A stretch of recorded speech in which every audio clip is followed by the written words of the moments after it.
ఇది పర్లేదు, మీరు ఆన్సర్ చెప్పొచ్చు. పుష్ప 2 ఆర్ బాహుబలి 2? ఇది కూడా టఫ్ క్వశ్చన్. టఫ్ క్వశ్చన్ అంటే ఏమేం లేదు, అలానేం లేదు.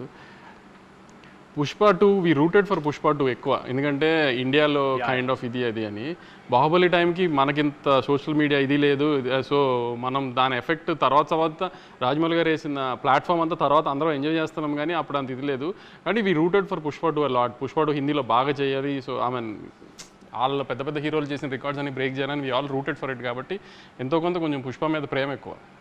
ఇంటర్వ్యూ ముగించే ముందు ఇప్పుడు అడిగినవన్నీ బయట వాళ్ళ క్వశ్చన్స్. ఇప్పుడు చాలామందికి నాగవంశీ గారు పర్సనల్ గురించి ఎక్కువ తెలియదు. మన పాడ్కాస్ట్ చేసినా సరే చాలా వరకు అక్కడ కూడా మంచి వాల్స్ కట్టేసి మీకు కన్వీనియంట్ ఆన్సర్స్ కొన్ని ఇచ్చారు. ఇప్పుడు మ్యాడ్ అనేది complete youth film. First part మొత్తం కాలేజ్, చిచ్చోరి పనులు, అమ్మాయిలు. మీ లైఫ్లో, మీ కాలేజ్ లైఫ్లో ఒక లవ్ స్టోరీ, చిచ్చోరి పనులు ఏమన్నా ఉన్నాయా? చిచ్చోరి పనులు అంటే ఏం లేదు, చెప్పాను కదా, పెద్ద చదివింది ఏం లేదు కాలేజ్లో కూడా. ఆ 60% 65% రావడానికి టైం పట్టింది చాలా. ప్లస్ గొడవలు అంటే ఎప్పుడు ఫస్ట్ నా పేరే ఉండేది. ఐ మీన్ అవుట్ స్పోకన్ అని ప్రిన్సిపల్ దగ్గరికి వెళ్ళాలన్నా ఏదైనా పర్మిషన్లకి అన్నిటికీ నన్నే వాడేవారు. ఇంకా ఇంజనీరింగ్ కాలేజీలో అంటే అమ్మాయిలు ఇవన్నీ ఉంటుంది కదా, జూనియర్లు అమ్మాయిలు బాగుంటారని ఇదని అదని ఇవన్నీ జరుగుతూనే ఉండేవి. లవ్ స్టోరీలు అంటూ పెద్ద. నాని అన్న మీరు ఒకే కాలేజ్, స్కూల్ ఒకటే స్కూల్ చదివారు. మీ ఇద్దరు ఎప్పుడన్నా చిల్ అయ్యారన్నా స్కూల్ ఏజ్? లేదు లేదు లేదు అసలు. మీకు ఆయనతో ఏం మెమరీ లేదు స్కూల్లో? పెద్ద లేదు మెమరీ. మీకు తెలుసా అన్న? నాని సేమ్ సెక్షనే ఇద్దరము, అంటే పెద్ద మెమరీస్ ఏముంటాయి స్కూల్లో చదువుకునేప్పుడు.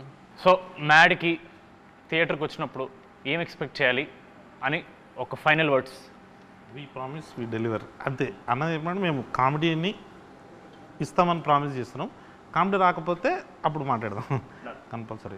కామెడీ రాకపోతే మాట్లాడేది లేదు, కామెడీ వస్తుంది డెఫినెట్గా.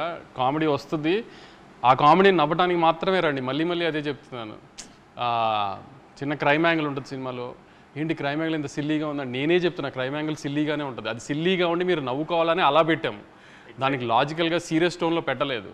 ఇప్పుడు మనం ఏమీ అది రక్త చరిత్ర లాంటి తీయట్లేదు క్రైమ్ యాంగిల్ సీరియస్గా పెట్టడానికి.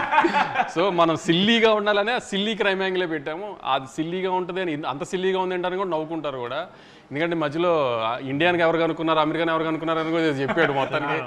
సో అలాంటివి కూడా, అలాంటి చిన్న చిన్న సిల్లీవి కూడా ఉన్నాయి, అవన్నీ చూసి నవ్వుకోండి అంతే.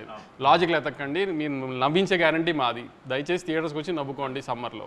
జనాలు ఎవరు నవ్వుకుంటారు. డెఫినెట్లీ రివ్యూస్లో ఎవరో ఒకరికి మన సినిమా నచ్చదు, వాళ్ళు ఏదో ట్వీట్ మన సినిమా బాగాలేదని ఏదో పెడతారు. సినిమా రిలీజ్ అయ్యి సక్సెస్ మీట్ తర్వాత మళ్ళీ ఒక ఇంటర్వ్యూ పెట్టుకుని వాళ్ళ ట్వీట్స్ని మనం రివ్యూ చేద్దాం, మనం డైసెక్ట్ చేద్దాం. అప్పటి వరకు March 28th mad square only in theatres. మీరు ఒకసారి చెప్పండి. March 28th mad square. ఇప్పుడు దాకా నేను అదేగా చెప్తాను. ఏంటి చెప్పండి ఒకసారి. March 28th మ్యాడ్ స్క్వేర్ తప్పకుండా థియేటర్లో చూడండి. మా మైత్రి రవి గారు చెప్పినట్టు ఓన్లీ రాబిన్హుడ్ చూడకుండా మా సినిమా కూడా చూసి మా మీద చిన్న పిల్లలతో ఏదో సినిమా తీసాం, మా మీద జాలి చూపిస్తారని కోరుకుంటున్నాను. Thank you.